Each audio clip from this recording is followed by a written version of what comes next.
Hello friends, എല്ലാവർക്കും degree ഹെൽപ്പറിലോട്ട് സ്വാഗതം. 5th സെമിസ്റ്ററിലെ Kerala history 1 previous question paper discuss ആണ് നമ്മുടെ ക്ലാസ്. അപ്പോൾ ഇതുമായി ബന്ധപ്പെടുത്തിയിട്ടുള്ള ക്ലാസ്സസ് നമ്മൾ അപ്ലോഡ് ചെയ്തിട്ടുണ്ട്. അത് കാണാത്തവരുണ്ടെങ്കിൽ ജസ്റ്റ് ഒന്ന് നമ്മുടെ പ്ലേലിസ്റ്റിൽ പോയി സെർച്ച് ചെയ്താലും നമുക്ക് കിട്ടും. അതുപോലെ തന്നെ നമ്മുടെ ചാനലിൽ പോയി നോക്കിയാലും കിട്ടുന്നതായിരിക്കും കേട്ടോ. അപ്പോൾ നമ്മുടെ എക്സാം അടുത്തു, അതുകൊണ്ട് തന്നെ ഓവറായിട്ട് നമുക്ക് ഡീറ്റെയിൽ ആയിട്ട് പറയാൻ പറ്റില്ല. എന്നാലും നമുക്ക് ഇമ്പോർട്ടൻ്റ് ആയിട്ടുള്ള കാര്യങ്ങൾ എന്തൊക്കെയാണെന്ന് ജസ്റ്റ് ഒന്ന് മൊഡ്യൂൾ 1 ഇമ്പോർട്ടൻ്റ് ആയിട്ടുള്ള കാര്യങ്ങൾ എന്തൊക്കെയാണെന്ന് ജസ്റ്റ് ഒന്ന് പറഞ്ഞു പോവാം. അത് ശരിക്കും ഇതിൽ നമുക്ക് നോക്കുകയാണെങ്കിൽ കുറേ ക്വസ്റ്റ്യൻ പേപ്പർ എടുത്ത് നോക്കുന്ന സമയത്ത് നമുക്ക് കാണാൻ പറ്റുന്നത് എല്ലാ ഭാഗത്തു നിന്നും നമുക്ക് ക്വസ്റ്റ്യൻ വന്നിട്ടുണ്ട്. അതായത് നമ്മൾ പാരഗ്രാഫായിട്ടുള്ള സംഭവങ്ങളൊക്കെ തന്നെ നമ്മൾ ഒഴിവാക്കുന്ന സംഭവത്തിൽ നിന്ന് കുറേ ക്വസ്റ്റ്യൻസ് വന്നിട്ടുണ്ട്. അപ്പോൾ നമ്മളത് എല്ലാം മനസ്സിലാക്കി കൊണ്ടുവേണം ഇതാക്കാൻ. കാരണം എന്താണെന്ന് വെച്ചാൽ പാറ്റേൺ മാറിയത് കൊണ്ട് നമുക്ക് എവിടെ നിന്ന് വേണമെങ്കിലും ക്വസ്റ്റ്യൻ വരാം. അതുകൊണ്ട് ഞാൻ ക്വസ്റ്റ്യൻ വരും എന്നൊരു വിശ്വാസത്തിൽ കാര്യങ്ങളൊക്കെ ഉൾപ്പെടുത്തിക്കൊണ്ടാണ് ഇന്നത്തെ ക്ലാസ് നോക്കാൻ ഉദ്ദേശിക്കുന്നത് കേട്ടോ. അപ്പോൾ നമുക്ക് നമ്മുടെ ക്ലാസ്സിലോട്ട്. അപ്പോൾ നമ്മൾ കഴിഞ്ഞ ക്ലാസ്സിൽ, അതായത് മൊഡ്യൂൾ 1 ഭൂമിശാസ്ത്രപരമായ അതിർത്തികൾ, പശ്ചിമഘട്ടവും അറബിക്കടലും എന്നതിനെക്കുറിച്ച് നമ്മൾ ഡിസ്കസ് ചെയ്തിരുന്നു. ഇനി നമുക്ക് നോക്കാനുള്ളത് ടോപ്പോഗ്രഫിക്കൽ ഫീച്ചേഴ്സ് ആണ്. നമ്മുടെ കേരളത്തിൻ്റെ ടോപ്പോഗ്രഫിക്കൽ ഫീച്ചേഴ്സ്, അതായത് ഭൂപ്രകൃതിയുടെ സവിശേഷതകൾ എന്തൊക്കെയാണെന്ന് ഉള്ളതാണ്. അപ്പോൾ നമുക്കറിയാം, നമ്മുടെ കേരളത്തെ സംബന്ധിച്ചിടത്തോളം അല്ലെങ്കിൽ ഈ 14 ജില്ലകളെ സംബന്ധിച്ചിടത്തോളം ഭൂമിശാസ്ത്രപരമായിട്ടുള്ള ഒരുപാട് പ്രത്യേകതകൾ ഉള്ളതാണ് നമ്മുടെ കേരളം. അപ്പോൾ മലനിരകളും കുന്നുകളും താഴ്വാരങ്ങളും സമുദ്രങ്ങളും അങ്ങനെ എല്ലാം കൊണ്ടും സമ്പന്നമായിട്ടുള്ള അല്ലെങ്കിൽ വളരെ മനോഹരമായിട്ടുള്ള അല്ലെങ്കിൽ സവിശേഷമായിട്ടുള്ള ഒന്നാണ് നമ്മുടെ കേരളത്തിൻ്റെ ഭൂപ്രകൃതി എന്ന് പറയുന്നത് അല്ലേ. ഭൂപ്രകൃതിയുടെ സവിശേഷത്തിനനുസരിച്ച് നമ്മുടെ കേരളത്തെ 3ആയി തരംതിരിച്ചിട്ടുണ്ട്: മലനാട്, ഇടനാട്, തീരദേശം എന്നിവ. അതായത് ഹൈലാൻഡ്, അതായത് മലനാട്, മിഡ്ലാൻഡ്, ഇടനാട്, അതുപോലെ തന്നെ കോസ്റ്റൽ ലൈൻ എന്ന് പറയുന്നത് തീരദേശം എന്നിങ്ങനെയാണ് തരംതിരിച്ചിട്ടുള്ളത് അല്ലേ. അപ്പോൾ മലനാട് എന്ന് പറയുന്നത് നമ്മുടെ ഭൂപ്രകൃതി അല്ലേ, കേരളത്തിൻ്റെ ഭൂവിസ്തൃതിയുടെ 48% എന്ന് പറയുന്നത് മലനാടാണ്. പശ്ചിമഘട്ടത്തിൻ്റെ ഭാഗമായിട്ടാണ് ഈ മലനാട് വരുന്നത്. ഈ മലനാടിനെ കുറിച്ച് നമ്മൾ നോക്കുകയാണെങ്കിൽ ചുരങ്ങളും ചെരുവുകളും താഴ്വാരങ്ങളും ചോലവനങ്ങളൊക്കെ നമുക്ക് അധികമായിട്ട് കാണപ്പെടുന്നത് മലനാട്ടിലാണ്. അതുപോലെ തന്നെ സമുദ്രനിരപ്പിൽ നിന്നും ഏകദേശം 250 അടിയിൽ കൂടുതൽ ഉയരമുള്ള പ്രദേശങ്ങളാണ് ഇവിടെ കാണാൻ പറ്റുന്നത് അല്ലേ. അപ്പോൾ നമുക്കറിയാം കുറേ എന്തുണ്ടാവും, ചുരങ്ങളും ചരിവുകളും താഴ്വാരങ്ങളൊക്കെ നമുക്ക് കാണാൻ പറ്റുന്നത് മലനാടിലാണ് എന്ന് പറഞ്ഞു. അതുപോലെ തന്നെ മലനാടിനെ ഏലമലകൾ എന്ന പേരിലാണ് അറിയപ്പെടുന്നത്. എന്താണ് ഏലമലകൾ എന്ന പേരിൽ അറിയപ്പെടുന്നത് കേരളത്തിൻ്റെ മലനാടിനെയാണ്. അതായത് ഉയർന്ന പ്രദേശങ്ങളിൽ തണുത്ത കാലാവസ്ഥയിൽ ഏലം കൃഷി കൂടുതലായിട്ട് ഇവിടെ കൃഷി ചെയ്യുന്നുണ്ട്. ഏലം നല്ല രീതിയിൽ തഴച്ചു വളരുന്നത് നമുക്ക് കാണാൻ പറ്റുന്നുണ്ട്. അങ്ങനെയാണ് ഏലം മലകൾ എന്നൊരു പേര് കൂടി എവിടേക്ക് വന്നത്, മലനാടിന് വന്നിട്ടുള്ളത്.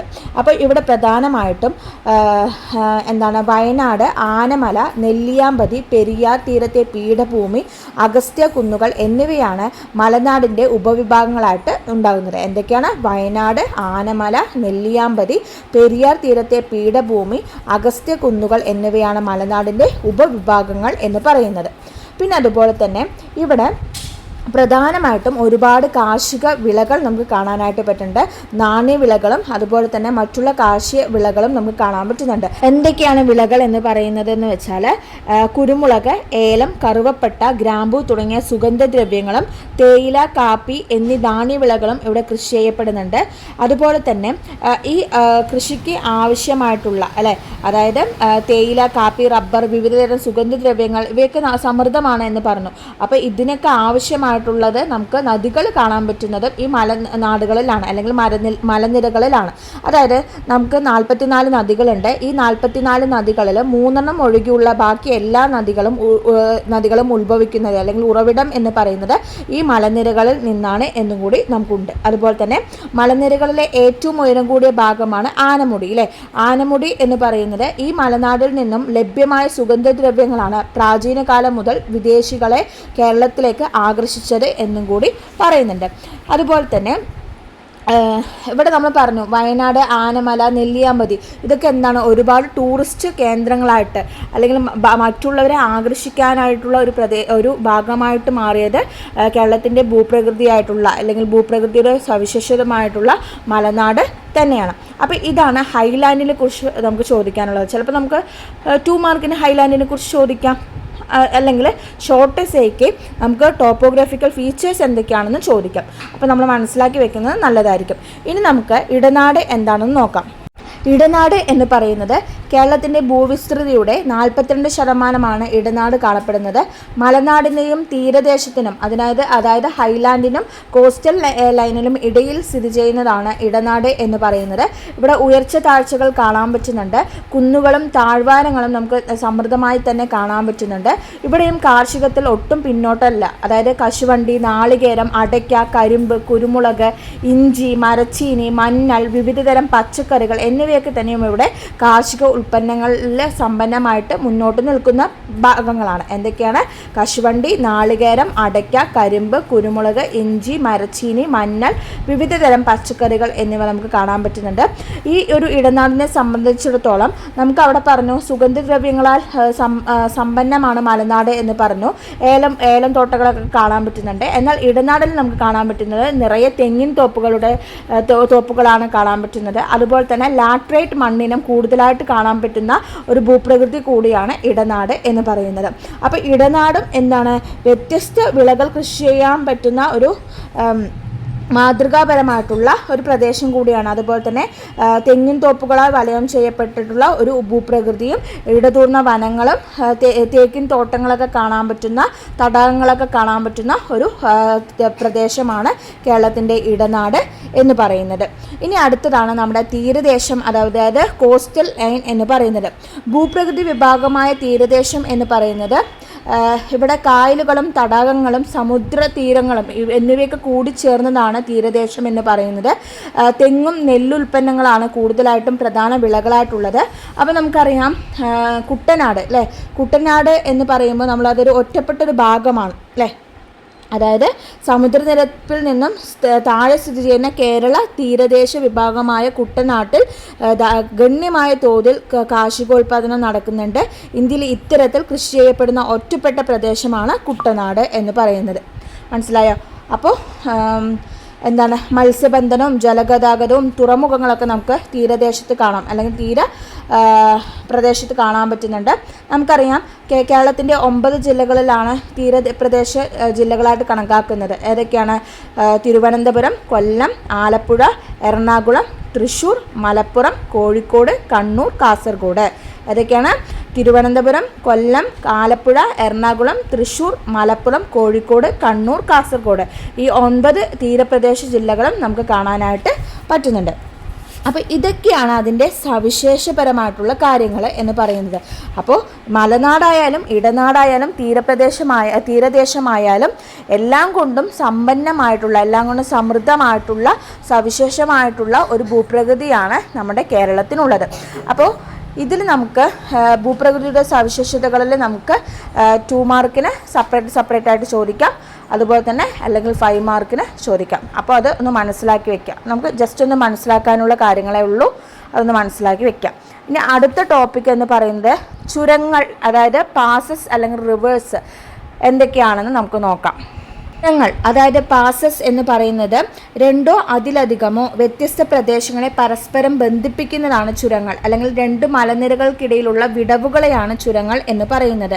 ഈ വിടവുകളെ തമ്മിൽ ബന്ധിപ്പിക്കുന്നത്, അല്ലെങ്കിൽ നമ്മുടെ ഗതാഗത സൗകര്യങ്ങൾ ഉണ്ടാക്കാനും, അല്ലെങ്കിൽ മലനിരകൾക്ക് ഇരുവശത്തുമുള്ള 2 പ്രദേശങ്ങൾ തമ്മിലുള്ള ദൂരം കുറയ്ക്കാനും നമ്മൾ ചുരങ്ങൾ ഉപയോഗിക്കാറുണ്ട്.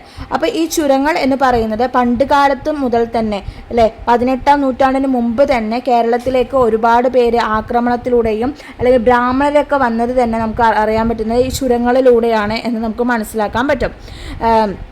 കടന്നുകയറ്റക്കാരും സഞ്ചാരികളും കുടിയേറ്റക്കാരും ആക്രമണകാരികളൊക്കെ തന്നെയും ചുരങ്ങളെ ഒരു സഞ്ചാര പദങ്ങളായിട്ടാണ് ഉപയോഗപ്പെടുത്തുന്നത് എന്ന് നമുക്കറിയാം. കേരളത്തിലെ പ്രധാന ചുരങ്ങളാണ് പാലക്കാടൻ ചുരം, താമരശ്ശേരി ചുരം, കമ്പം ചുരം, ബോധി നായ്ക്കന്നൂർ ചുരം, ആലുവാമൊഴി ചുരം, പേരമ്പാടി ചുരം, അങ്ങനെ കുറേ ചുരങ്ങളുണ്ട്. അപ്പോൾ ഇതിൽ നമുക്ക് ഇമ്പോർട്ടൻ്റ് ആയിട്ടുള്ളത് ഏറ്റവും പ്രധാനപ്പെട്ട ചുരമാണ് പാലക്കാടൻ ചുരം എന്ന് പറയുന്നത്. അപ്പോൾ പാലക്കാടൻ ഗഡ്സിനെ കുറിച്ച് നമുക്ക് ക്വസ്റ്റ്യൻ വന്നിട്ടുണ്ട്. അപ്പോൾ പാലക്കാട് ചുരം എന്താണെന്ന് നോക്കാം. ഏകദേശം 41 കിലോമീറ്റർ ദൈർഘ്യമുള്ളതാണ് പാലക്കാട് ചുരം എന്ന് പറയുന്നത്.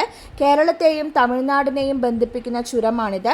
പാലക്കാട് ജില്ലയുടെ കിഴക്കുഭാഗത്ത് കേരളത്തിൻ്റെ കിഴക്കൻ അതിർത്തിയിൽ പശ്ചിമഘട്ടത്തിൽ ഉള്ള വിടവാണ്. എന്താണ്? പാലക്കാട് ജില്ലയുടെ കിഴക്കുഭാഗത്തും കേരളത്തിൻ്റെ കിഴക്കൻ അതിർത്തിയിലും പശ്ചിമഘട്ടത്തിൽ ഉള്ള ഒരു വിടവാണ് പാലക്കാട് ചുരം എന്ന് പറയുന്നത്. വ്യാപാര ബന്ധങ്ങൾ പുലർത്തിയിരുന്ന ഒരു പ്രധാനപ്പെട്ട ചുരമാണ് ഇത്. നമുക്കറിയാം ടിപ്പു സുൽത്താനെ കുറിച്ചും ഹൈദരലിയെ കുറിച്ചിട്ടൊക്കെ അല്ലേ. അപ്പോൾ ഹൈദരലി മലബാർ ആക്രമിച്ചത് പാലക്കാടൻ ചുരത്തിലൂടെയായിരുന്നു. പശ്ചിമഘട്ടത്തിലെ ഏറ്റവും വലിയ ചുരമാണ് ഇത് എന്ന് പറയുന്നത്. അപ്പോൾ എന്തൊക്കെയാണ് നമ്മൾ പഠിച്ചത്? പാലക്കാടൻ ചുരം എന്ന് പറയുന്നത് കേരളത്തിലെ പാലക്കാടിനെയും തമിഴ്നാട്ടിലെ കോയമ്പത്തൂരിനെയും പരസ്പരം ബന്ധിപ്പിക്കുന്നുണ്ട്. 41 കിലോമീറ്റർ ദൈർഘ്യമാണ്. പാലക്കാട് ജില്ലയുടെ കിഴക്കുഭാഗത്തും കേരളത്തിൻ്റെ കിഴക്കൻ അതിർത്തിയിലും പശ്ചിമഘട്ടത്തിൽ ഉള്ള ഒരു വിടവാണ് പാലക്കാടൻ ചുരം എന്ന് പറയുന്നത്. വ്യാപാര ബന്ധങ്ങൾക്ക് വേണ്ടി ഉപയോഗിച്ചിട്ടുള്ള പശ്ചിമഘട്ടത്തിലെ ഏറ്റവും വലിയ ചുരമാണ് പാലക്കാടൻ ചുരം എന്ന് പറയുന്നത്. ആനമലയിൽ നിന്നും ഉത്ഭവിച്ച് പാലക്കാട് ചുരത്തിലൂടെയാണ് ഭാരതപ്പുഴയുടെ സഞ്ചാരം. എന്താണ്? ആനമല അല്ലേ. ആനമലയിൽ നിന്ന് ഉത്ഭവിച്ച് പാലക്കാട് ചുരത്തിലൂടെയാണ് ഭാരതപ്പുഴയുടെ സഞ്ചാരം എന്ന് പറയുന്നത്. അപ്പോൾ പാലക്കാടൻ ചുരം ഇമ്പോർട്ടൻ്റ് ആണ്, അതൊന്ന് നോക്കി വയ്ക്കുക കേട്ടോ. പിന്നെ അതുപോലെ തന്നെ കോഴിക്കോട് ജില്ലയെയും വയനാട് ജില്ലയും പരസ്പരം ബന്ധിപ്പിക്കുന്നതാണ് താമരശ്ശേരി ചുരം എന്ന് പറയുന്നത്, അല്ലെങ്കിൽ വയനാട് ചുരം എന്ന് പറയുന്നത്. കൊല്ലം ജില്ലയിലെ പുനലൂരിനെയും അതുപോലെ തന്നെ തമിഴ്നാട്ടിലെ ചെങ്കോട്ടയുമായി പരസ്പരം ബന്ധിപ്പിക്കുന്നതാണ് ആര്യങ്കാവ് ചുരം എന്ന് പറയുന്നത്. പേരമ്പാടി ചുരം എന്ന് പറയുന്നത് കണ്ണൂർ ജില്ലയിലെ കർണാടകയിലെ കൂർഗുമായി ബന്ധപ്പെടുത്തുന്നതാണ് ഇതെന്ന് പറയുന്നത്. അതുപോലെ തന്നെ മലപ്പുറം ജില്ലയിൽ നിന്നും ഊട്ടിയിലേക്ക് യാത്ര ചെയ്യാൻ സഹായിക്കുന്നതാണ് നാടുകാണി ചുരം എന്ന് പറയുന്നത്.